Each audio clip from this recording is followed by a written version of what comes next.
Some horror stories fade over time, but some remain terrifying even decades later. This is the story of Shake, Rattle, and Roll 2's Aswang, a film that still haunts Filipino viewers to this very day. But what exactly makes it so scary?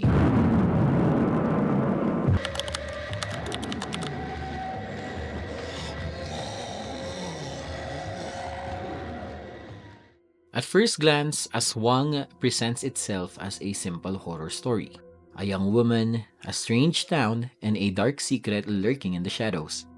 But beneath its straightforward setup lies a masterfully crafted tale of isolation, deception, and even terror. Let me tell you the story. Portia is invited by her best friend, Monica, to celebrate a fiesta in her village. After their arrival, she is welcomed by the villagers, including Monica's mother and the village chief.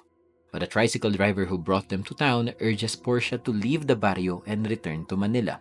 While Portia is sleeping, Monica questions her mother about the chieftain's doubts about Portia in order to commence with the ceremony for the fiesta. Hindi ba no isang taon, ako rin ang dala ng iaalay? Gusto lang makasiguro si Tanda dahil hindi pwede magdalawang isip.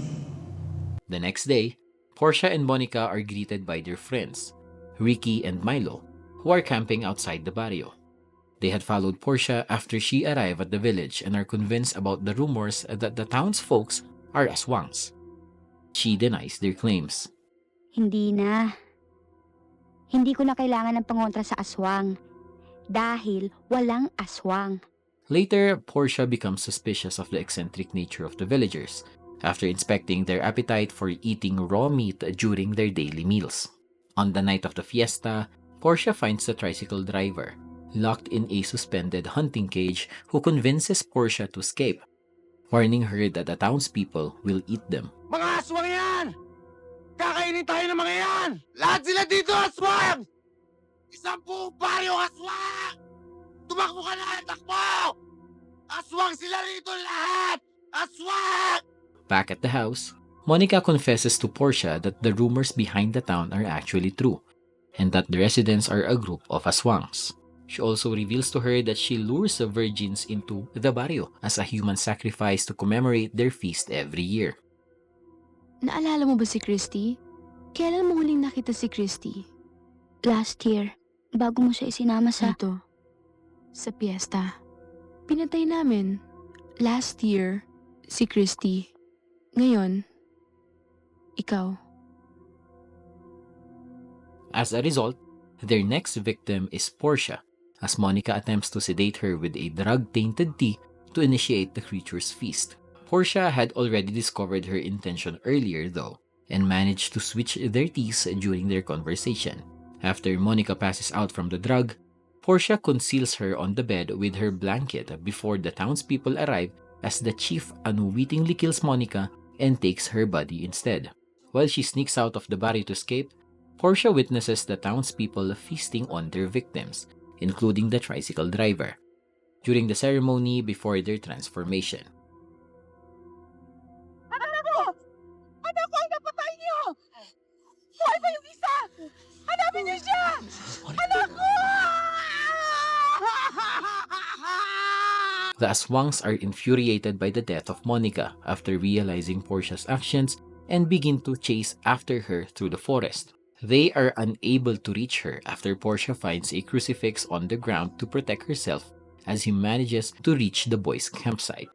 The teens intend to escape using their car, but are surrounded by the tribe after Portia drops the crucifix. As the creatures attack and kill Milo, trying to retrieve the crucifix, Portia and Ricky drove away. However, the chieftain chases after them and destroys the car to attack Portia. But Ricky manages to defeat and kill him by shooting his cross trinket to his chest using a slingshot. Eventually, the two teens manage to escape from the barrio after Portia suffers nightmares from the aswang's attacks. Aswang remains terrifying today because of its masterful use of atmosphere and cinematography.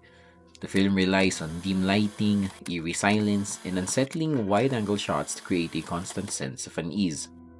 Even in moments of stillness, The audience feels the creeping presence of something sinister lurking just out of sight. This slow, deliberate pacing keeps viewers on edge, making the eventual horror all the more impactful.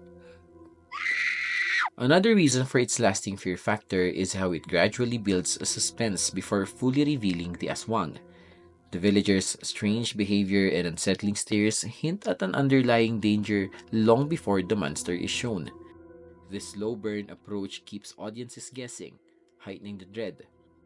When the truth is finally exposed, the shock is more profound because the film has carefully prepared viewers for something terrifying without showing it outright. The film's horror is further amplified by its strong performances and the sheer brutality of the Aswang itself.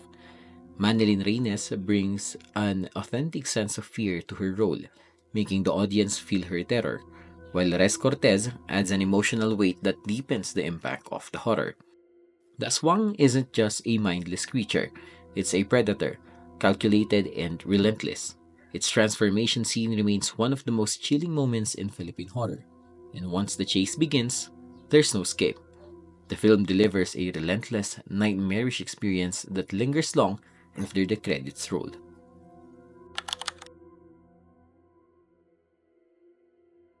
Decades after its release, Aswang still stands as one of the most terrifying depictions of this mythological creature. While many films have tried to recreate this horror, few have matched its level of suspense and terror. Horror changes over time, but true fear is timeless. Aswang remains one of Philippine cinema's scariest films because it understands that horror isn't just about monsters. It's about fear, tension, and the slow realization that something is terribly wrong. What do you think makes Aswang so terrifying? Let me know in the comments, and don't forget to like and subscribe for more deep dives into Philippine horror. Until next time.